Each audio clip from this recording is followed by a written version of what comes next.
Part 1, Fundamental Techniques in Handling People. If you want if you want to gather honey, don't kick over the beehive. On May 7, 1931, the most sensational manhunt New York City had ever known had come to its climax. After weeks of search, two gun Crowley the killer, the gunman who didn't smoke or drink, was at bay, trapped in his sweetheart's apartment on West End Avenue. 150 policemen and detectives laid siege to his top floor hideaway. They chopped holes in the roof. They tried to smoke out Crowley, the cop killer, with tear gas. Then they mounted their machine guns on surrounding buildings, and for more than an hour, one of New York's fine residential areas reverberated with the crack of pistol fire and the root-tat-tat of machine guns.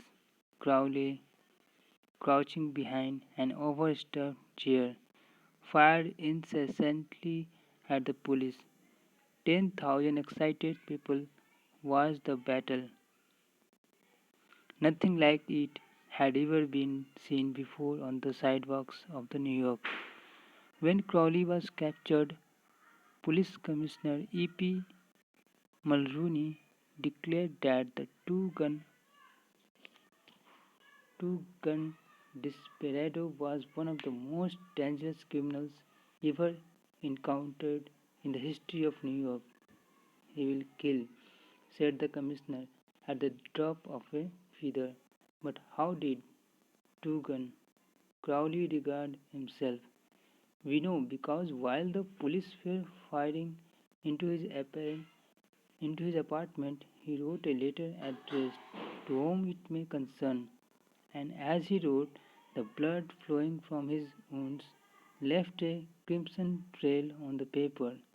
In this letter, Crowley said, "Under my coat is a weary heart, but a kind one that would do nobody any harm."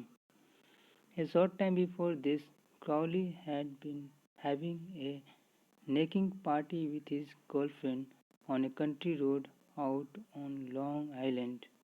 Suddenly, a policeman walked up to the car and said, "Let me see your license." Without saying a word, Crowley drew his gun and cut the policeman down with a shower of lead. As the dying officer fell, Crowley leaped out of the car, grabbed the officer's revolver, and fired another bullet into the prostrate body. And that was the killer said, "Under my coat is a very hurt, but a kind one that would do nobody any harm." Crowley was sentenced to the electric chair when he arrived at the death house in Sing Sing. Did he say, "This is what I get for killing people"? No, he said, "This is what I get for defending myself." The point of the story is this: Two Gun Crowley didn't blame himself for anything. Is that an unusual attitude among criminals? If you think so, listen to this. "I have spent the best years of my life giving people the lighter pleasures, helping them have a good time, and all I get is abuse, the existence of a hunted man." That's a Evan Capone speaking. Yes, America's most notorious public enemy, the most sinister gang leader who ever shot up Chicago. Capone didn't condemn himself. He actually regarded himself as a public benefactor, an unappreciated and misunderstood public benefactor, and so did Dutch Schultz before the crumpled up under gangster bullets in Newark. Dutch Schultz, one of New York's most notorious rats, said in a newspaper interview that he was a public benefactor, and he believed it. I have had some interesting correspondence with Lewis Lewis, who was warden of New York's infamous Sing Sing prison for many years, on this subject, and he declared that few of the criminals in Sing Sing regard themselves as bad men. They are just as human as you and I. So they rationalize, they explain, they can tell you why they had to crack a safe or be quick on the trigger finger. Most of them attempt by a form of reasoning, fallacious or logical, to justify their antisocial acts even to themselves, consequently stoutly maintaining that they should never have been imprisoned at all.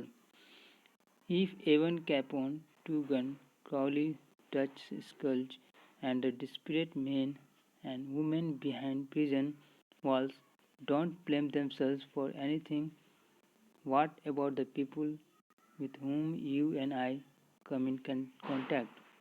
John Wanamaker, founder of the stores that bear his name, once confessed, I learned 30 years ago that it is foolish to school. I have enough trouble overcoming my own limitations without fretting over the fact that God has not seen fit to